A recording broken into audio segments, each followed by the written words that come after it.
بسم الله الرحمن الرحيم ياسين والقرآن الحكيم إنك لمن المرسلين على صراط مستقيم تنزيل العزيز الرحيم لتنذر قوما ما أنذر آباؤهم فهم غافلون لقد حق القول على أكثرهم فهم لا يؤمنون إنا جعلنا في أعناقهم أغلالا فهي إلى الأذقان فهم مقمحون وجعلنا من بين أيديهم سدا ومن خلفهم سدا فأغشيناهم فهم لا يبصرون وسواء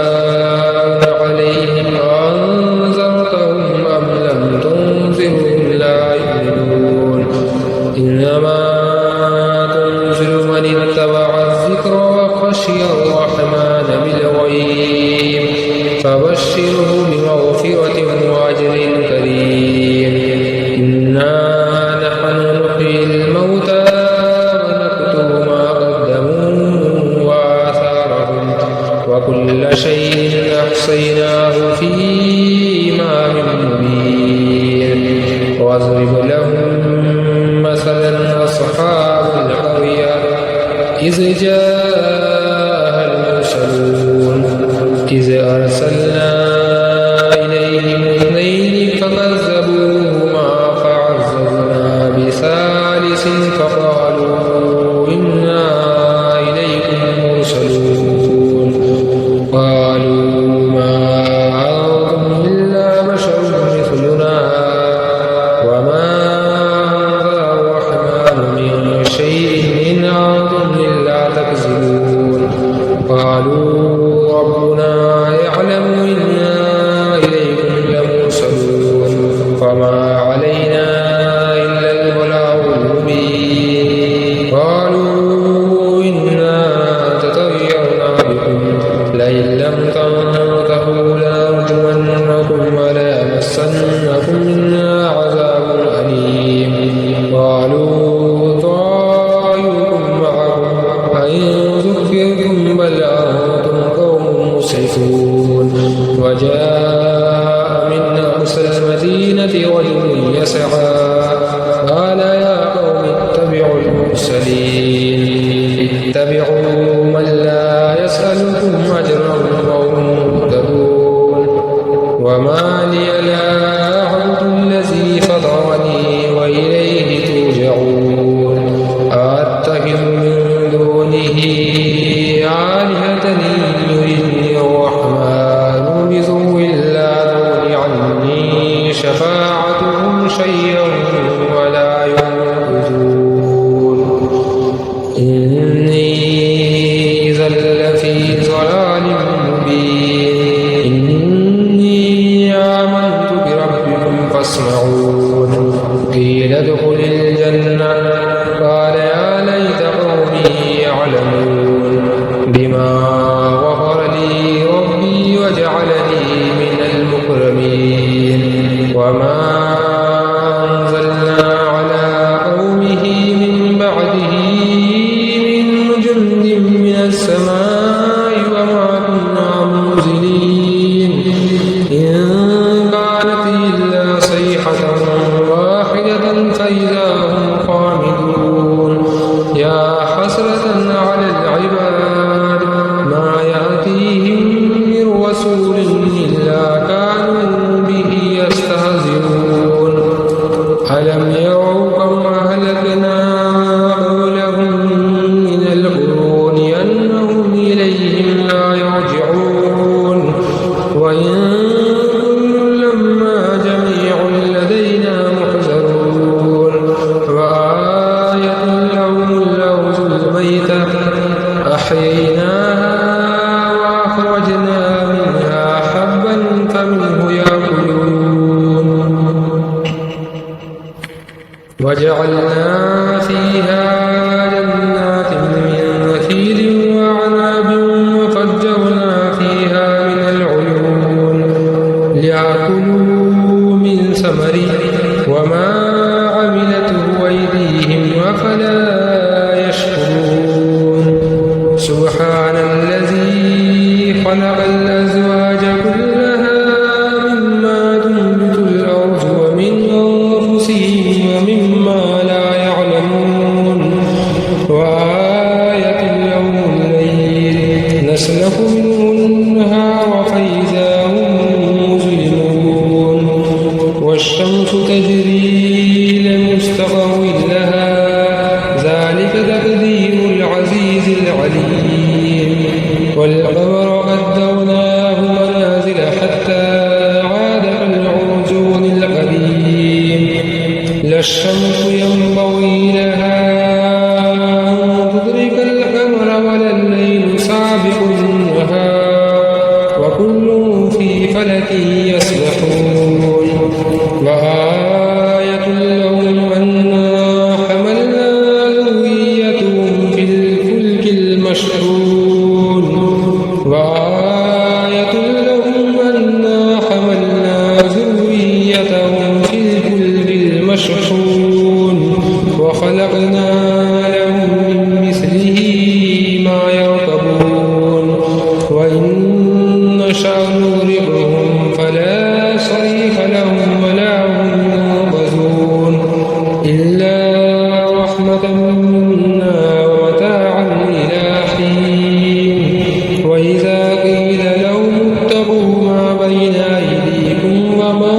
خلفكم لعلكم ترحمون وما تأتيهم من آية من آيات ربهم إلا كانوا عنها معرضين وإذا قيل لهم أنفقوا مما رزقكم الله قال الذين كفروا للذين آمنوا ونطعم من لو يشاء الله وطعمه إن أنتم إلا في ضلال مبين ويقولون متى هذا الوعد إن كنتم صادقين ما ينظرون إلا صيحة واحدة تأخذهم وهم يخصمون فلا يستطيعون توصية ولا إلى أهلهم يرجعون ونفخ في الصور فإذا هم من الأجداث إلى ربهم ينسلون قالوا يا ويلنا من بعثنا من مرقدنا هذا ما وعد الرحمن وصدق المرسلون إن كانت إلا صيحة واحدة فإذا هم جميع لدينا محضرون فاليوم لا تظلم نفس شيئا ولا تجزون إلا ما كنتم تعملون إن أصحاب الجنة اليوم في شغل فاكهون هم وأزواجهم في ظلال على الأرائك متكئون لهم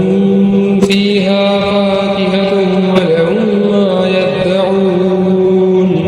سلام قولا من رب رحيم وامتازوا اليوم أيها المجرمون ألم أعهد إليكم يا بني آدم ألا تعبدوا الشيطان إنه لكم عدو مبين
وما علمناه الشعر وما ينبغي له إن هو إلا ذكر وقرآن مبين لينذر من كان حيا ويحق القول على الكافرين أولم يروا أنا خلقنا لهم مما عملت أيدينا أنعاما فهم لها مالكون وذللناها لهم فمنها ركوبهم ومنها يأكلون ولهم فيها منافع ومشارب أفلا يشكرون واتخذوا من دون الله آلهة لعلهم ينصرون لا يستطيعون نصرهم وهم لهم جند محضرون فلا يحزنك قولهم إنا نعلم ما يسرون وما يعلنون أولم ير الإنسان أنا خلقناه من نطفة فإذا هو خصيم مبين وضرب لنا مثلا ونسي خلقه قال من يحيي العظام وهي رميم قل يحييها الذي أنشاها أول مرة وهو بكل خلق عليم الذي جعل لكم من الشجر الأخضر نارا فإذا أنتم منه توقدون أوليس الذي خلق السماوات والأرض بقادر على أن يخلق مثلهم بلى وهو الخلاق العليم إنما أمره إذا أراد شيئا أن يقول له كن فيكون فسبحان الذي بيده ملكوت